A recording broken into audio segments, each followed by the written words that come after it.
Hello again. This is Math 2231 coming to you from the College of DuPage, and the title of this lecture is Midterm Solutions 1022 Post. As always, please be attentive learners while watching this video. Problem number 1 asks you to evaluate the limit as x goes to pi over 4 of cosine squared 3x plus sine squared 2x. This is an example of just plugging it in. You had to know how to evaluate the trig functions, and you also had to realize that these were not the same arguments. So if you plug that in, what you will get is 1/2 for this one, and you will get 1 for this one. And when you add those together, you get 1/2 or 3/2. Problem number 2, you were to evaluate the limit as x goes to 0 of 1 minus tangent of pi over 4 plus x all over 7x. Now it was important, or the easiest way I guess to evaluate this is to realize that the tangent of pi over 4 is 1, and so this is very closely related to the negative of the derivative of the tangent. Evaluate pi over 4. The only difference is the 7 in the denominator, and we can pull that out. Otherwise, this is the definition of the derivative. Or actually, I should say, you pull out the 1 over 7, and then this is the negative of the derivative of the tangent of x. Evaluate pi over 4. That's secant squared of pi over 4, which is 2. But then this was the negative of that, so it's -2 and then divided by 7. So the answer should have been -2 over 7. Number 3, we're to evaluate the limit as x goes to 0 of sine of 3x plus 10x all over 4x. Well, we studied these limits about changing the variables of sine 3x over 4x, and so that is going to be 3 over 4. And we also studied this is a horizontal asymptote as x goes to 0, the x's will cancel out and you get 5 over 2. And so when you add 5 over 2 and 3 over 4, you get 13 over 4. Number 4, you were to evaluate the derivative of sine of tangent of 2x at pi. So when you take the derivative, you will get cosine of the tangent of 2x times 2 times the derivative of what's inside, and that's going to be secant squared 2x and 2. So you had a couple of chain rules here. So that's what you get as your expression. You substitute pi in, and you get 2 for your answer. Here you were to evaluate f prime at 0 for f of x equal e to the x cosine x all over 2 minus x. And so it's going to be denominator times derivative of the numerator. That is a product, so you have to use the product rule. Minus numerator times the derivative of the denominator, all by the denominator whole squared. You plug in 0 and you get 3 over 4. Here you were to evaluate the derivative at pi, 2x times cosine x times sine x. So you use the Leibniz rule for products, and you plug in pi, and you get an answer of 2 pi. Number 7, Joe was filling an ice cream cone. The cone was 12 centimeters tall and had a radius of 4 centimeters. The ice cream fills the cone evenly at a rate of 1.5 cubic centimeters per second. What is the rate of change of the height? When the height is 5 centimeters, I gave you a grace note of the equation for that, and also a grace note showing the picture. Okay, so from the picture and similar triangles, and here's your formula, repeat it again, you know that r is to 4 as h is to 12, and that means r is 1/3 h. So we substitute 1/3 h in to this formula, and we end up with the volume is equal to 1/3 pi over 9. Those are constants, and that was h cubed. So when we take the derivative, we have, in addition to that, we will have 3h squared dh dt, and we know that h was 5, so 3 times 25 was 75. We know dv dt was 3 halves, so the only thing we have to solve for is dh dt, and you get dh dt is 27 over 50 pi. Number 8, you were supposed to find for what values of a and b is 2x plus y equal b tangent to the curve y equal a x squared when x is equal to 2. Well, the tangent to ax squared is a line with a slope of y prime is going to be 2ax, and so when you plug in x to be 2, you get y prime is 4a. But our line, this one, has y is equal to minus 2, so you set minus 2 equal to 4a, and you conclude that a has to be minus 1/2. Now when x is equal to 2, our y, when x is equal to 2, if you put 2 in here for this, you get 4a, and so our point is 2, comma, and then 4 times minus 2, 4 times minus 1/2 is minus 2.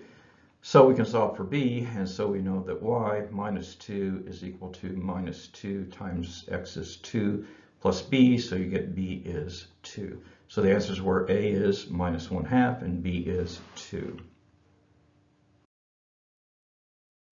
And here I just confirmed that with the graph, and you can see that yes, the graph works, and that's additional confirmation, not necessary, but certainly added. Number 9, you were to find a linear approximation for the curve f of x equal 3x. This is e to the 2x minus 5 at x equal 5. So you take the derivative to find the slope. Here's what you get for the derivative. You do have to use the product rule. And then when you substitute 5 in for x into the function, you get 15. And when you substitute 5 into this derivative, you get 33. So we really have that the line is going to be equal to, there's the 33x, and if you plug that in and do the calculation, you'll get minus 150. So the answer is y is equal to 33x minus 150. Number 10, a particle moves according to a law of motion. S of t is 2t cubed minus 9t squared plus 12t plus 1 for t greater than or equal to 0. So you want to determine the velocity of the particle when its acceleration is 2 feet per second. You want to determine when is this particle moving in a positive direction, and also what is the total distance traveled during the first 8 seconds of its journey.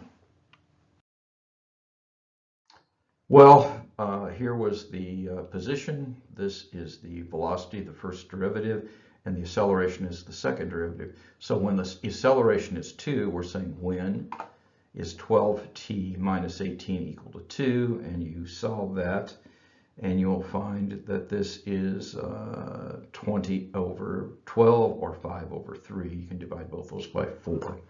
And so that means that the velocity at that time, we're just plugging in 5 over 3 in. We have to do a calculation, but you get the velocity at that time is minus 4 over 3. So that's the answer to part A. Now part B was asking when is it moving in a positive direction. That means the velocity is bigger than 0. So you set this bigger than 0. You can divide both sides by 6 to get this and factor it in this way. So you see this is going to be bigger than 0 whenever t is less than 1 or t is bigger than 2. So that's the answer to part B. And the answer to the final part is we were going, the function went from 1 to 545, from 1 to 8, but most of the time it would, so that meant it went this in the positive direction, but then it went this in the negative direction. You add them together because it's the total journey, so it's 546. And again, you can see that confirmed here with the graph. So you start at 1, you go up to 6, and then you go backwards 1 and backwards 1, and then you go all the way up to that. And so the answer to part C was 546. Number 11 was a concept problem, but could have been easy if you understood the concept. It said the following is a graph of the first derivative versus x. So this is the first derivative. So find the critical numbers. Well, that's where the first derivative is equal to 0. So minus 4, minus 2, and 3 were all critical numbers. But here you're going from the critical number being positive to being negative. That means it's a relative max by the first derivative test. Here you're going from being negative to positive. That means it's a relative min. And here you don't change sign. It's positive on either side, and so that is neither. So those are the answers to problem 11. Finally, number 12, you were to find the points on x equal 3 minus 2y squared that are closest to minus 4, 0. And here's a little sketch of this that may help you. And when you look at the sketch, you see there's probably going to be 2 that are the closest to that point. Okay, so we need to set up the equation then and realize that the constraint is x is equal to 3 minus 2y squared. And so the distance between minus 4, 0 and a point xy is d is equal to the square root of, this is x minus a minus 4 whole squared plus y squared.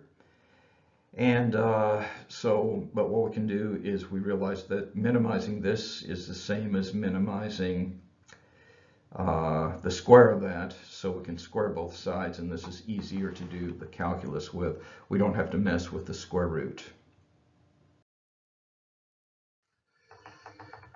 Okay, so what we will do is you have 2 options really. First option is to plug the equation we were given into the x and get a 4th degree polynomial to work with.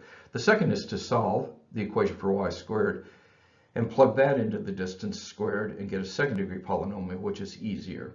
So this is nicer, so we'll do that. So we'll say y squared is equal to, and this is going to be 1/2 3 minus x, or we get 3 over 2 minus 1/2 x. So we plug that into this distance formula.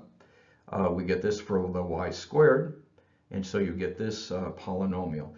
Now you have to take the derivative of this to find critical points. So you take the derivative, that's going to be 2x plus 15 over 2. And so there's a critical point that is x is, there's actually a single critical point, x is equal to minus 15 over 4. And if you look at the second derivative is positive, meaning this is a minimum. So what we need to do is plug this in, and we will have our answer. But when we plug in x equal minus 15 over 4, you realize that you'll have y squared equals this, so that's going to. So when we plug that in, you'll get y squared is 27 over 8. So y is equal to plus or minus the square root of 27 over 8. And so the 2 points on the graph that are closest to minus 4, 0 are minus 15 over 4, square root of 27 over 8, and minus 15 over 4, minus square root of 27 over 8.